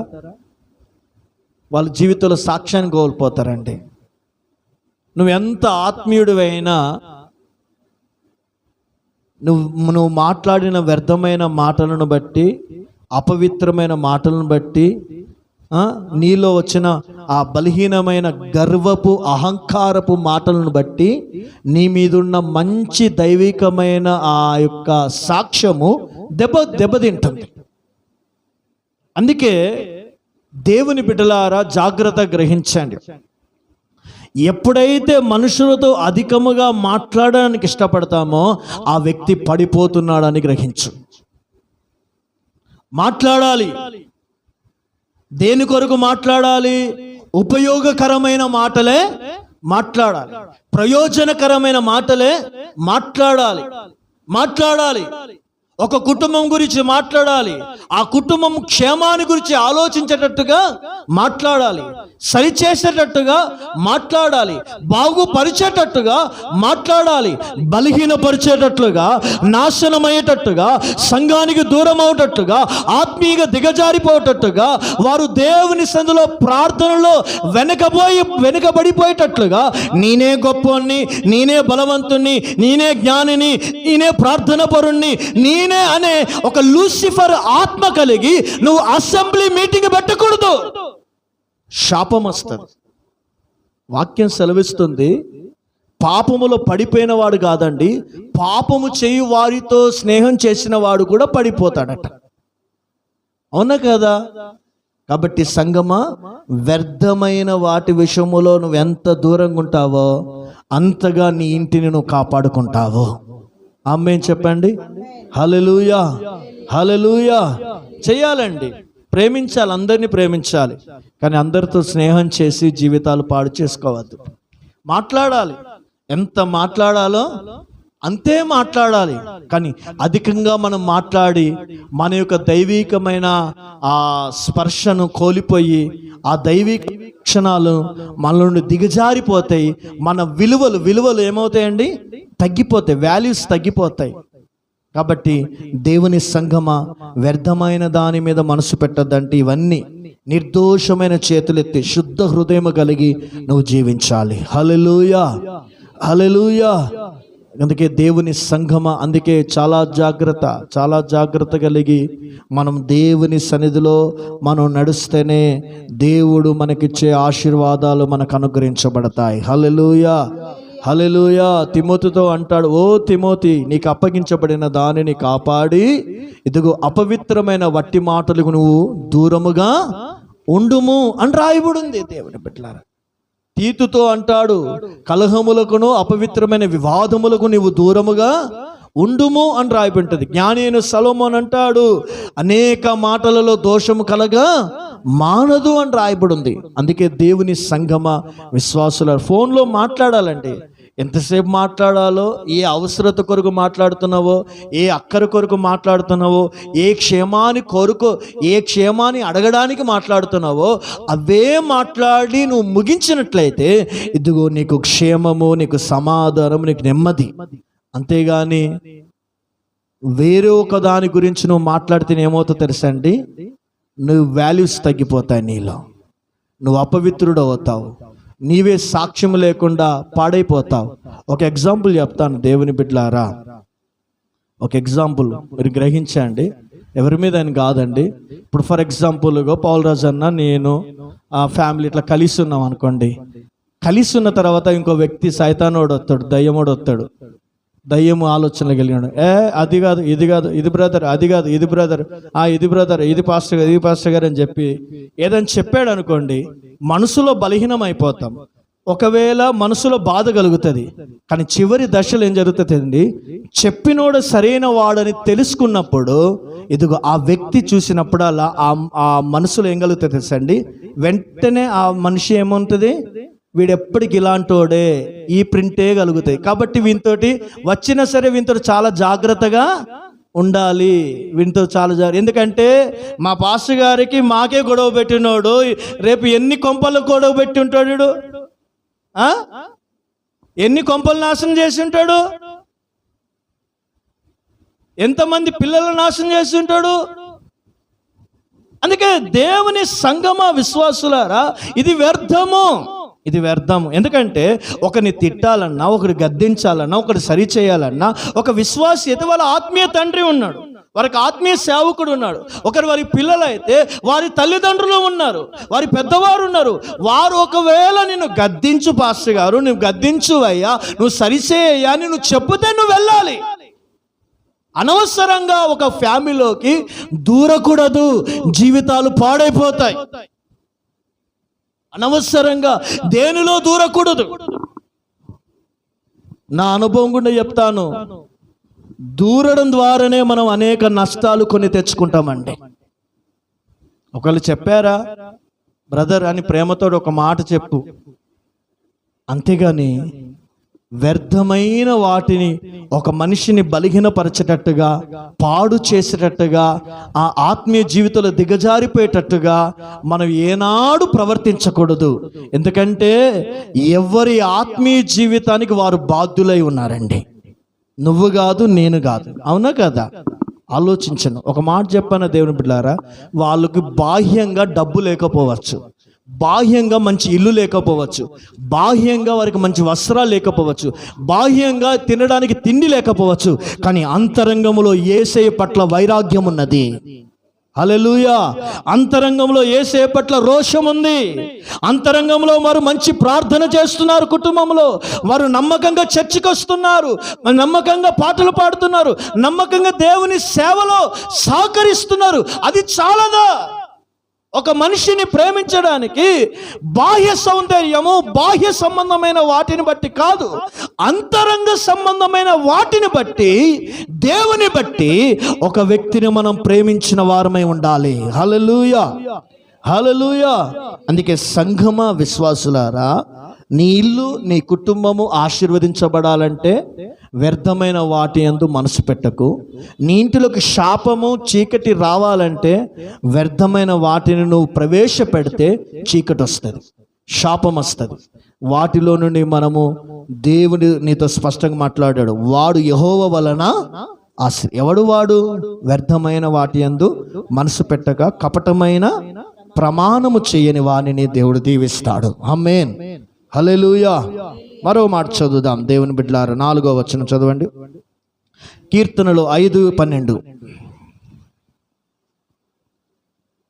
యెహోవా, నీతిమంతులను ఆశీర్వదించు వాడవు నీవే, కేడముతో కప్పినట్లు నీవు వారిని దయతో కప్పుదువు, కావున నీ నామమును ప్రేమించాలని. అక్కడ ఒక మాట ఉంది కదా, నీతిమంతులను ఆశీర్వదించు వాడవు నీవే. అంటే 4వదిగా దేవుడు ఎవరిని ఆశీర్వదిస్తున్నాడండి? నీతిమంతులను. ఎవరు నీతిమంతులు? యేసుక్రీస్తు రక్తములో కడగబడి మారు మనసు పొంది బాప్తిజాన్ని పొంది పరిశుద్ధాత్మ అభిషేకాన్ని పొంది అపోస్తుల బోధ యందును ప్రార్థన యందును సహవాసం యందును ప్రభు బల్ల రొట్టె విరుచుట యందు ఎడతెగక ప్రభు రాకడ గురించిన నిరీక్షణతో బ్రతుకుతున్న నీతిమంతులను దేవుడు ఆశీర్వదిస్తాడు. హల్లెలూయా. అందరూ చెప్పండి హల్లెలూయా. బైబిల్లో కొంతమంది గురించి నోవాహు నీతిపరుడు అని దేవుని ఎదుట సాక్ష్యం పొందెను. ఆ నీతిమంతుడిగా ఉన్నాడు గనుకయే జలప్రలయంలో నుండి తన కుటుంబాన్ని ఏం చేశాడండి? కాపాడుకున్నాడు. తన కుటుంబం కాపాడబడింది. తన కుటుంబం ద్వారా దేవుడు ఒక నూతనమైన సంతానమును నోవా కుటుంబం ద్వారా భూమి మీద దేవుడు అనుగ్రహించాడు. హల్లెలూయా. అందుకు చెప్దాం హల్లెలూయా. హానోకు గురించి రాయబడింది. హానోకు దేవునితో నడిచిన వ్యక్తి, ఒక నీతిమంతుడండి. బైబిల్ ఒక మంచి మాట చెప్తాను, నీతిగా బ్రతుకుతే, నువ్వు నీతిగా జీవిస్తే, బైబిల్ ఒక మాట ఉంది, కీర్తనలో భాగం 37వ కీర్తన 25-26 వచనం చదవండి. నువ్వు నీతిగా బ్రతుకుతే కలిగి ఆదాం. 37వ కీర్తన 25-26 వచనాలు. నేను చిన్నవాడనై ఉంటిని, ఇప్పుడు ముసలివాడనై ఉన్నాను. అయినను నీతిమంతులు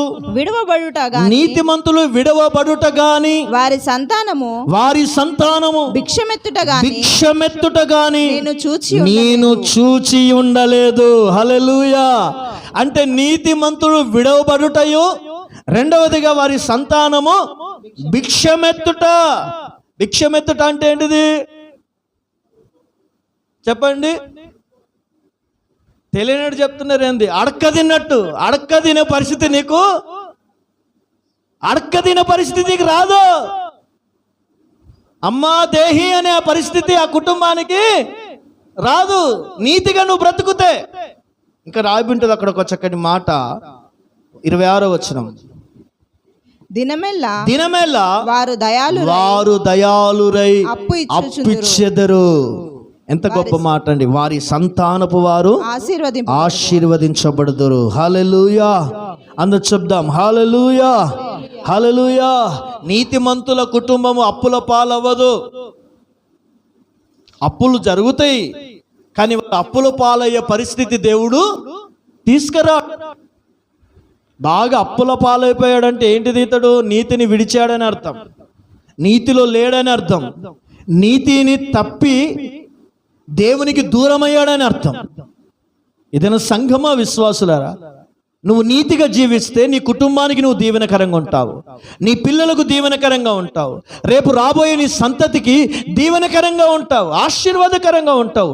ఒక్క నీతిమంతుడైన దావీదును బట్టి అతని సంతానముని, అతని కుటుంబానికి దేవుడు సింహాసనాన్ని స్థిరపరిచాడు. హల్లెలూయా. హల్లెలూయా. ఇతను నీతిగా బ్రతకండి అమ్మా, నీతిగా బ్రతకండి, నీతిగా జీవించండి, నీతిగా నడవండి.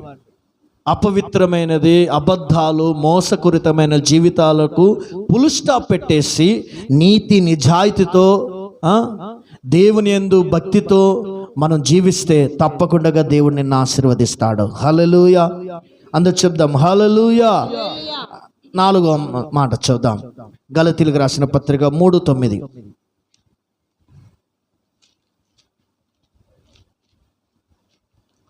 గలతీ 3:9. కాబట్టి విశ్వాస సంబంధులే విశ్వాసము గల అబ్రహాముతో కూడా ఆశీర్వదింపబడదు. చాలండి. ఏముండాలి? 5వది ఏముండాలి? విశ్వాసం ఉండాలి. విశ్వాస సంబంధులే అబ్రహాము వలె వారు ఆశీర్వదించబడతారు. మన దేవుడు ఎవరు? ఆశీర్వదించే దేవుడు. మన యొక్క పితరుడైన తండ్రి అయిన అబ్రహాము విశ్వాస వీరుడు. అబ్రహామును దేవుడు ఎలా దీవించాడు? అనేక జనములకు తండ్రిగా దేవుడు అతన్ని దీవించాడు. ఆకాశ నక్షత్రముల వలెను, ఇదిగో భూమి మీదున ఇసుక రేణుల వలెను అతని సంతానమును యెహోవా ఆశీర్వదించాడు. అంటే అబ్రహామును ఆశీర్వదించినట్లుగా మనము ఆశీర్వదించబడాలంటే అబ్రహాము ఏ విశ్వాసాన్ని కలిగి ఉన్నాడు, ఏ విశ్వాసాన్ని దేవునికి కనపరిచాడు, ఏ విశ్వాసానికి దేవుడు బయలుపరిచాడో, అబ్రహాములో ఏ విశ్వాసాన్ని చూసి దేవుడు దీవించాడో, అబ్రహాములో ఉన్న విశ్వాసముతో నువ్వు ఈ లోకములో జీవిస్తే తప్పకుండా దేవుడు నిన్ను ఆశీర్వదిస్తాడు. హల్లెలూయా. అందరూ చెప్దాం హల్లెలూయా. చదవనే మాట రోమాపత్రిక 5వ అధ్యాయము 18-21 వచనాల వరకు.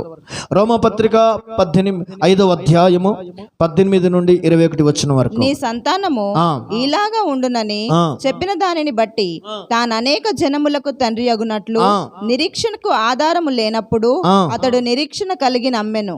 మరియు అతడు విశ్వాసమునందు బలహీనుడు కాక రమారమి 100 వయసు గలవాడై ఉండి అప్పటికి తన శరీరము మృతతుల్యమైనట్టును శారా గర్భమును మృతతుల్యమైనట్టును ఆలోచించను గాని అవిశ్వాసము వలన దేవుని వాగ్దానమందు సందేహింపక దేవుని మహిమపరిచి ఆయన వాగ్దానము చేసిన దానిని నెరవేర్చుటకు సమర్థుడని రూఢిగా విశ్వసించి విశ్వాసము వలన బలమునొందెను. హల్లెలూయా. అందరూ చెప్పండి హల్లెలూయా. హల్లెలూయా. చూడండి, నిరీక్షణకు ఆధారం లేనప్పుడు అబ్రహాం ఏం కలిగి ఉన్నాడండి? దేవుని మీద నిరీక్షణ కలిగి ఉన్నాడు. విశ్వసించడానికి ఏ ఆనవాలు లేనప్పుడే నా దేవుడు నాకు వాగ్దానం చేశాడు, నాకు కుమారుని ఇస్తానన్నాడు, అనేక జనములకు తండ్రిగా చేస్తానన్నాడు, ఆనవాలు లేనప్పుడే ఇదిగో విశ్వాసమును బట్టి దేవుని నమ్మాడు, దేవుడు ఆశీర్వదించాడు. ఇప్పుడు దేవుడు నీతో మాట్లాడుతున్నాను. నీ ఇంట్లో ఏమి లేదు కావచ్చు, నీ కుటుంబంలో ఏమి లేదు కావచ్చు, నీ ఇంట్లో అన్నం లేదేమో, నీ ఇంట్లో డబ్బు లేదేమో, నీ ఇంట్లో సరైన వసతులు లేవేమో, కానీ నీ ఇంట్లో ఏముంది చెప్పండి. నీ ఇంట్లో దేవుడు ఉన్నాడు. హల్లెలూయా. ఎవరున్నారు? దేవుడు ఉన్నాడు. నీ ఇంట్లో డబ్బు లేదు, నీ ఇంట్లో సరైన వసతులు లేవు, కానీ నీ ఇంట్లో యేసయ్య ఉన్నాడు. నీకు యేసయ్య ఉన్నాడు.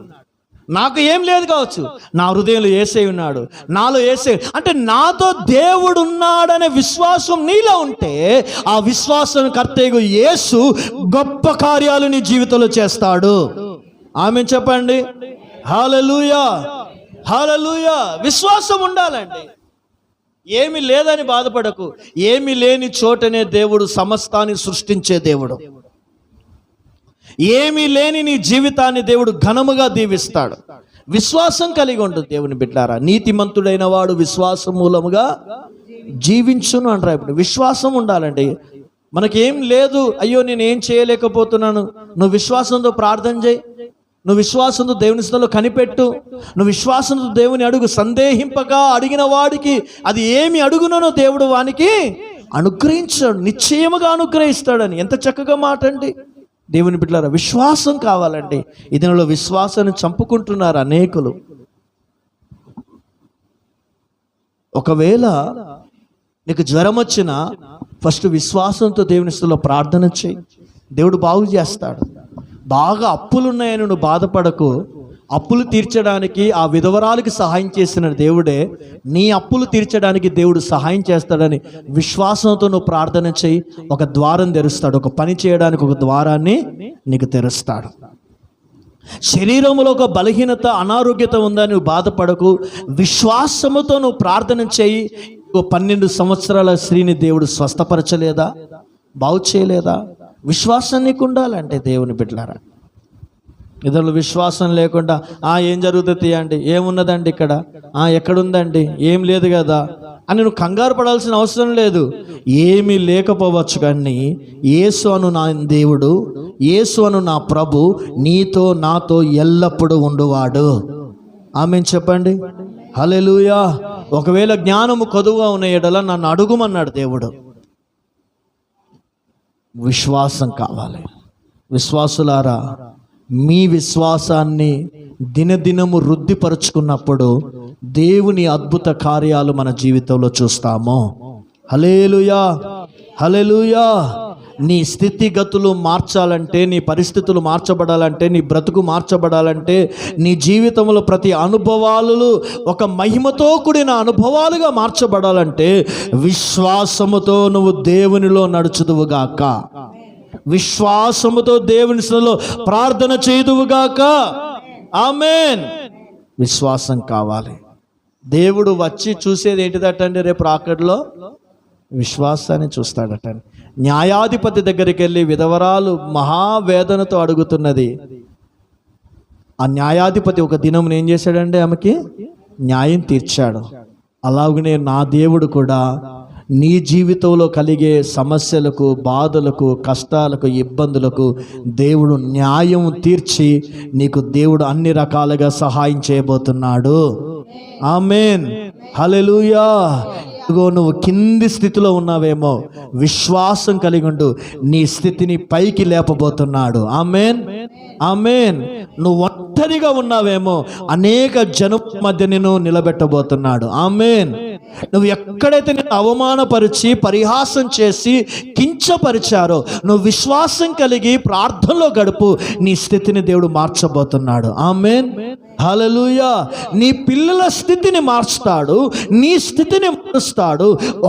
ఒకటి బ్రదర్, విశ్వాసము కలిగి దేవునిలో నువ్వు నడువు. విశ్వాసంతో నువ్వు మందిరానికి రా, విశ్వాసముతో వాక్యాన్ని వెంబడించు, విశ్వాసముతో సేవకుల్ని వెంబడించు, విశ్వాసముతో సంఘాన్ని ప్రేమించు, విశ్వాసముతోనే నీ జీవితాన్ని గడుపు. నా దేవుడు ఇకెన్నడను నిన్ను సిగ్గుపరచకుండా ఆయన నీ తలను పైకెత్తుతాడు. ఆమేన్ చెప్పండి. హల్లెలూయా. చూడండి ఎంత చక్కటి మాట. ఎవరిని దీవిస్తానన్నాడు దేవుడు? విశ్వాసం గల వారిని దేవుడు దీవిస్తాడు. ఆరోదిగా హెజ్కేలు గ్రంథం 44:30.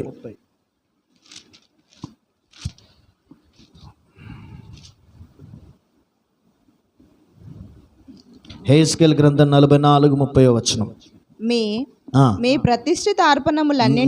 ప్రతిష్ఠిత అర్పణములన్నిటిలోను తొలిచూలు వాటి అన్నిటిలోను మొదటివి ప్రథమ ఫలములన్నిటిలోను మొదటివి యాజకులవి అగును. మీ కుటుంబములకు ఆశీర్వాదము కలగాలి. చాలండి. ఇక్కడ ఆరవదిగా, నీ కుటుంబమునకు ఆశీర్వాదం కలుగునట్లుగా, నీకు ఆశీర్వాదం కలుగునట్లుగా, నీకు దీవెన కలుగునట్లుగా, ఇదిగో నువ్వు ఆశీర్వాదంతో నీ ఇల్లు నింపబడాలంటే నువ్వు చేయవలసిన 6వ అనుభవం ఏంటి తెలుసండి? నీ మొదటి ప్రతిష్టార్పణములన్నిటిలో నుండి మొదటిదిని, తొలిచూలు వాటన్నిటిలో నుండి మొదటిది ఎవరికి ఇవ్వాలట? యాజకులది అగును అంటున్నాడు. యాజకులు అంటే ఎవరు? సేవకులకు. అంటే సేవకులకు నువ్వు ఇస్తే దేవుడు నిన్ను ఆశీర్వదిస్తాడు. ఆమేన్ చెప్పండి. హల్లెలూయా. హల్లెలూయా. నేను దేవునికి ఇస్తున్నానా, సేవకులకు ఇస్తున్నా, మనుషులుగా తింటేది నన్ను ఎట్లా దేవుడు దీవిస్తాడు అని నువ్వు ఒకవేళ అనుకుంటే నువ్వు భ్రమలో ఉన్నావు, నువ్వు మూర్ఖత్వంలో ఉన్నావు. వాక్యం ఎంత చక్కగా సెలవిస్తుంది. మీ కుటుంబముల మీదకి ఆశీర్వాదం దిగి వచ్చినట్లుగా మీ మొదటి దానిని యాజకులకు అగును, యాజకులకు సొంతమగును, యాజకులకు ఇవ్వము. అప్పుడు దేవుడు నీ కుటుంబములను ఆశీర్వదిస్తాడు. హల్లెలూయా. అందరూ చెప్దాం హల్లెలూయా. నీ అర్పణములో మొదటిది, నీ కానుకలలో మొదటిది, నీ ప్రతిష్టార్పణలో మొదటిది, నీ దశమ భాగం మొదటిదిగా మీ దానిలో, ప్రతి దానిలో, మీ ఆహారపు వస్తువులలో కూడా మొదటిది దేవునికి ఇవ్వండి.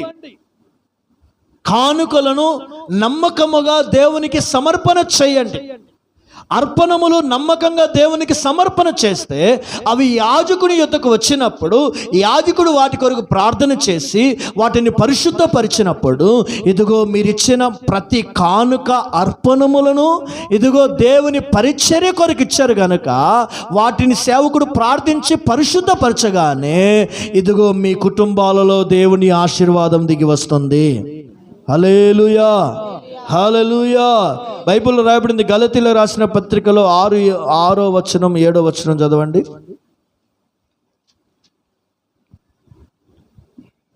మోసపోకుడి, దేవుడు వెక్కిరింపబడడు.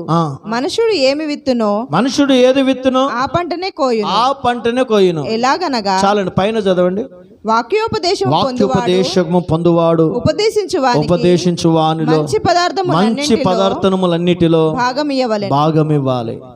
నువ్వు వాక్యాన్ని ఉపదేశాన్ని పొందుతున్నావు, ఆత్మీయంగా ఎదుగుతున్నావు, ఆత్మీయంగా బలపడుతున్నావు, ఆత్మీయంగా వర్ధిల్లుతున్నావు, ఆత్మీయంగా దేవుని యొక్క సహాయం, దేవుని కాపుదల, ఇదిగో సేవకుని ద్వారా పరిశుద్ధాత్మ దేవునితో మాట్లాడి నిన్ను బలపరుస్తున్నప్పుడు సేవకుని యొక్క అక్కర్లు తీర్చడానికి శ్రేష్టమైన పదార్థంలో అన్నిటిలో ఇదిగో నీవు భాగం ఇచ్చిన వాడవై ఉంటే దేవుని నిన్ను ఆశీర్వదిస్తాడు. సారెపెద్ద విధవరాలు ఏమిచ్చింది సేవకుడికి? మొదటి అప్పం ఇచ్చిందా, లాస్ట్ అప్పం ఇచ్చిందా? మొదటిది ఇచ్చింది. షూనేమిరాలు ఏం చేసింది? దైవ సేవకుని మొదట ఆమె ఘనపరిచింది. ఆమె మొదట ఆయనకు ఇల్లు కట్టించింది, మళ్ళీ ఏం చేసింది? పీట వేసింది, మంచం వేసింది, దీపస్తంభం పెట్టింది. వచ్చినప్పుడల్లా ఆయన యోగక్షేమములన్నీ ఆమెయే చూచుకుంటుంది. ఎంత గొప్ప! హన్నా తన కుమారుడు పుట్టగానే ఏలి దైవజనుడి యొద్దకు ఆమె ఎలా వెళ్ళింది? కొన్ని కానుకలు అర్పణములతో దేవుని మందిరానికి వెళ్ళింది, షిలోహ్లోకి.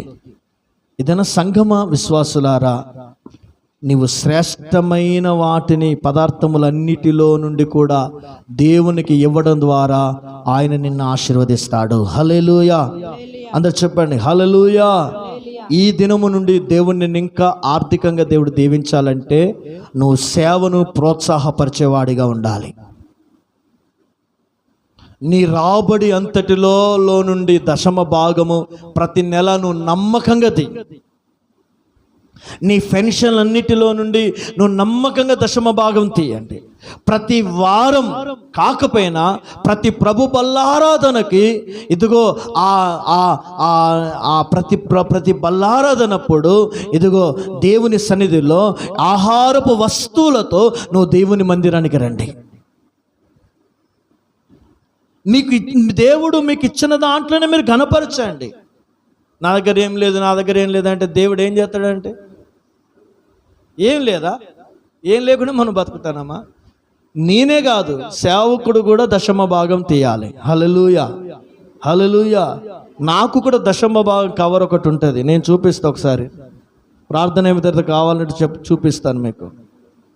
దానికి ఎంత వస్తే అందులోకి దశమ భాగం తీసి ఆత్మీయ నాయకురాలకి, తల్లి గారికి, నాయకత్వానికి అప్పగిస్తాను.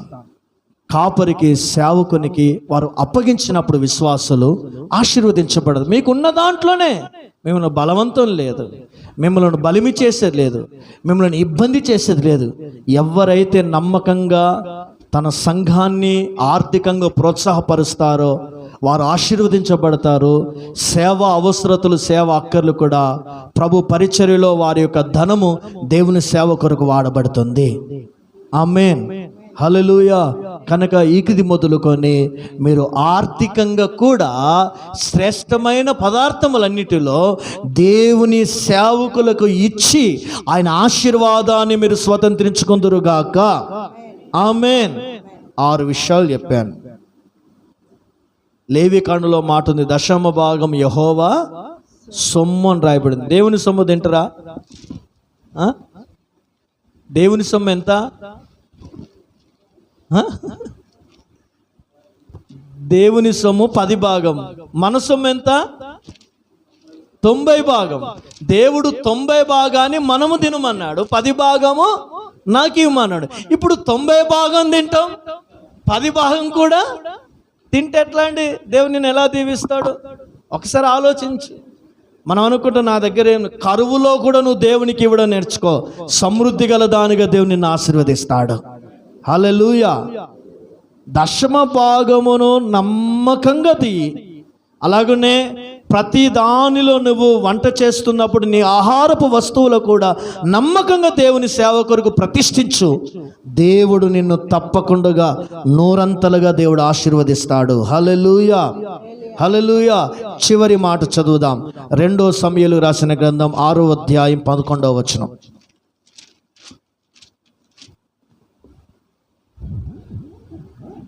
యెహోవా ఆ, మందసము యెహోవా మందసం 3 నెలలు 3 నెలలు గిత్తీయుడగు గిత్తీయుడగు ఒబేదేదోము ఒబేదేదేమి ఇంటిలో ఉన్నందువలన యెహోవా ఒబేదేదోమును అతని ఇంటి వారందరినీ ఆశీర్వదించాడు. అతని ఇంటి వారందరినీ ఆశీర్వదించను. చివరికి ఏంటి తెలుసా అండి, దేవుని మందసము ఉన్న ఇల్లు ఒబేదేదేమి ఇల్లు ఆశీర్వదించబడింది. ఆమేన్. దేవుని మందసం ఎక్కడ ఉంటుందో ఆ ఇల్లు దీవించబడుతుంది. దేవుని మందసపు అనుభవాన్ని ఏ విశ్వాసి కలిగి ఉంటారో వారు ఆశీర్వదించబడతారు. మందసం మీదకి ఏం దిగి వచ్చిందండి? దేవుని సన్నిధి దిగి వచ్చింది. హల్లెలూయా. అంటే దేవుని సన్నిధి మన ఇంటిలో ఉండాలి, దేవుని సన్నిధి మన హృదయములో ఉండాలి. దేవుని సన్నిధితో మనము నింపబడ్డప్పుడు నా దేవుడు మనల్ని ఆశీర్వదిస్తాడు. హల్లెలూయా, హల్లెలూయా. చూడండి, మందసము ఎంత గొప్ప కార్యం చేసింది తెలుసా అండి? ఎరికో గోడలు వచ్చినాయి. అప్పుడు మందసాన్ని యాజకులు ముందు నడుస్తున్నప్పుడు ఏం జరిగింది? ఎరికో గోడలు కూలిపోయినాయి. 7 మార్లు తిరిగారు, 7వ మారు మరలా తిరగక కూలిపోయినాయి. ఇగో యోర్దాను నది ఎదురొచ్చింది. మందసం మోయించిన యాజకులు మందసం అడుగు పెట్టగానే ఏం జరిగిందండి? యోర్దాను ఏకరాశిగా ఆగిపోయిందండి. ఎంత గొప్ప కార్యాలు దేవుని బిడ్డలారా. సంఘమా, దేవుడు సన్నిధానములో మందసం అనగా అనేక అర్థాలు ఉన్నాయి దేవుని బిడ్డలారా. దేవుని సన్నిధికి సాదృశ్యం. దేవుని సన్నిధి మన ఇంట్లో ఉండాలి, దేవుని సన్నిధి మన ఇంటిలో ఉండాలి. దేవుని మహిమతో మనం నింపబడాలి. ఎందుకంటే దేవుని మహిమతో నింపబడిన ఇల్లే, దేవుని సన్నిధితో నింపబడిన ఇల్లే రేపు దేవుడు మనకు నియమింపబడిన ఆ పరలోకపు మహిమా సన్నిధిలో వారు కనబడతారు. హల్లెలూయా, హల్లెలూయా. మందసములో ఏమున్నాయి? 3 భాగాలు ఉన్నాయి. ఏమున్నాయండి? 3 వస్తువులు ఉన్నాయి అందులో. చాలా పెద్ద సబ్జెక్టు, సమయం ఆనుకూలిస్తే మరొకసారి చెప్తాను దాని గురించి. మందసములో మొదటిగా ఏంటిదంటే బంగారం కలిగిన మన్నా గల పాత్ర. మన్నా అనగా ఉపదేశానికి సాదృశ్యం. 2 ధర్మశాస్త్ర పలకలు ఉన్నాయి. ధర్మశాస్త్రం అనగా ప్రేమకు సాదృశ్యం. దేవుడు ధర్మశాస్త్రాన్ని ఎన్ని ఆజ్ఞలుగా మార్చాడు? 2 ఆజ్ఞలు. 2 ఆజ్ఞలు దేనితో మునిపోయబడ్డాయి? ప్రేమతో. అంటే ధర్మశాస్త్రం అంటే ప్రేమ ఉంది. అహరోను చిగురించిన కర్ర. ఈ కర్ర దేనికి సాదృశ్యం అంటే ఫలభరితమైన జీవితము. మనం ఫలించుట వలన తండ్రి నామము మహిమపరచబడుతుంది. మనం ఫలించుటకును ఆ ఫలములు నిలిచి ఉండుట కొరకు దేవుడు మనల్ని ఏర్పాటు చేసుకున్నాడు. అంటే దేవుని సంఘములో విశ్వాసులైన మనము ఉపదేశాన్ని కలిగి ఉండాలి, దేవుని ప్రేమను కలిగి ఉండాలి. ఫలభరితమైన జీవితాన్ని మనం కలిగి ఉన్నప్పుడు దేవుడు మనల్ని ఆశీర్వదిస్తాడు. ఆమేన్ చెప్పండి. హల్లెలూయా. చూడండి, ఈ 7 విధమైన దైవికమైన అనుభవాలు కలిగి ఉన్నప్పుడు ఆ వ్యక్తి దేవుడు ఆశీర్వాదములతో నింపబడతాడు. దేవుడు వాటి కృప మనకు అనుగ్రహించునుగాక. ఆమేన్.